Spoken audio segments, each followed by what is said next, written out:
आजची बोधकथा. एक राजा असतो आणि राजा दौंडी काय देतो माहितीये की जो कोणी हल्ल्याचं दूध या 2 दिवसात आणून देईल त्याला काय करण्यात येतील, सोन्याच्या भरपूर मोहरा देण्यात येतील. आणि या 2 दिवसात जर हल्ल्याचं दूध नाही आणलं, रेड्याचं दूध नाही आणलं, तर काय करण्यात येईल, राज्यातल्या सगळ्या जनतेला काय करण्यात येईल, सामूहिक फाशी देण्यात येईल. असं म्हणल्याच्या नंतर सगळी जनता काय होती, भयभीत होती. तो आता रेड्याचं दूध आणायचं कुठून? रेड्यात दूध देतो का? नाही देत. मग त्याला दूध आणायचं कुठून? मग तसं म्हटल्याच्या नंतर सगळे विचारात पडतात. एक दिवस विचार करतात. विचार केल्याच्या नंतर ते जातात सगळे बिरबलाकडे. बिरबलाला सांगतात समस्या, अशी समस्या झाली, काय करावं? तर बिरबल एवढा हुशार असते, त्याच्या सुद्धा डोक्यामध्ये शिट्ट्या वाजायला लागतात. आता बिरबलाने सुद्धा विचार करते, बाबा रेड्याचं दूध आणायचं कुठून? रेड्याचं दूध आणायचं कुठून ते चिंतेत पडते. बिरबल कधीच चिंतेत नसतो, पण त्या दिवशी चिंतेत पडते.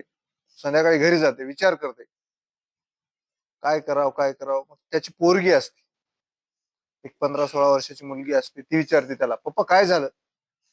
ते म्हणते, अरे म्हणते, मला आतापर्यंत एवढा मोठा गहन प्रश्न कधीच पडला नाही, पण आज असं झालं की राजानं सांगितलं की 2 दिवसामध्ये जर रेड्याचं दूध नाही आणलं तर सगळ्या जनतेला सामूहिक फाशी देण्यात येईल. ते मोठा प्रश्न आहे ना. मग असं म्हटल्याच्या नंतर ती पोरगी काय म्हणते, पप्पा तुम्ही काय करा, निवांत झोपी जा. निवांत झोपी जा म्हटल्याच्या नंतर मग बिरबल म्हणते, बाबा हिला काय माहिती आहे एवढं किंवा ही निवांत झोपा म्हणायची. बिरबलाची पोरगी असते, हुशार असते तिच्यासारखीच. मग तसं म्हटल्याच्या नंतर ती काय म्हणते, तुम्ही झोपा आता. बिरबल काय करतो, त्याला त्याच्या मुलीवर विश्वास असते.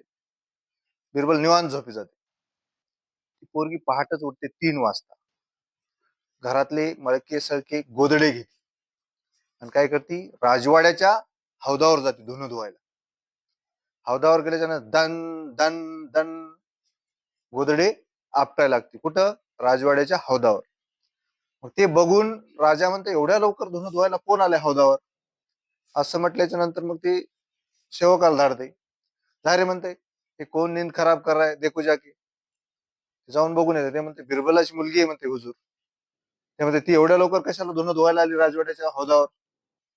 ते म्हणते, ती जाय म्हणते तिला विचारून, काय ते. ते म्हणते ते जाते. गेल्याच्या नंतर ती म्हणते, तुला सांगत नाही म्हणते, जाय राजाला पाठवून दे. बापा रे म्हणते, त्याला कॅन्सल करते, प्रधानाला पाठवते.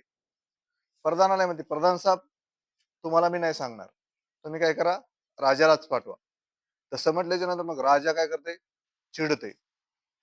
चिडते आणि उठून जाते. मग 3 वाजता गेल्यावर मग विचारपूस करते, काय झालं म्हणते, एवढ्या लवकर कसं काय आलीस धुणं धुवायला? ती म्हणते, राजेसाहेब म्हणते, काय सांगा तुम्हाला, लई मोठी समस्या झाली म्हणते. म्हणते, एवढी मोठी समस्या झाली, पहाटे 3 वाजता धुणं धुवायला आलीस, काय समस्या आहे म्हणते. ती म्हणते, काय झालं माहितीये काय, माझा बाप बाळातीन झालाय म्हणते. काय म्हणते, माझा बाप बाळातीन झालाय म्हणते. अरे म्हणते, बाप कुठं बाळातीन होत असते काय?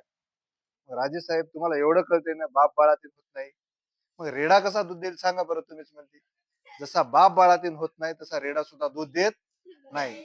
मग याच्यावरून एक सीख मिळते की सत्ता जर कोणाच्या हातात द्यायची असेल तर कोणाच्या हातात द्यायची, शहाण्याच्या हातात द्यायची.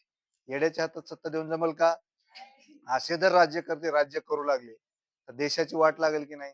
सध्या महाराष्ट्रात सुद्धा तसंच सत्र चालू आहे.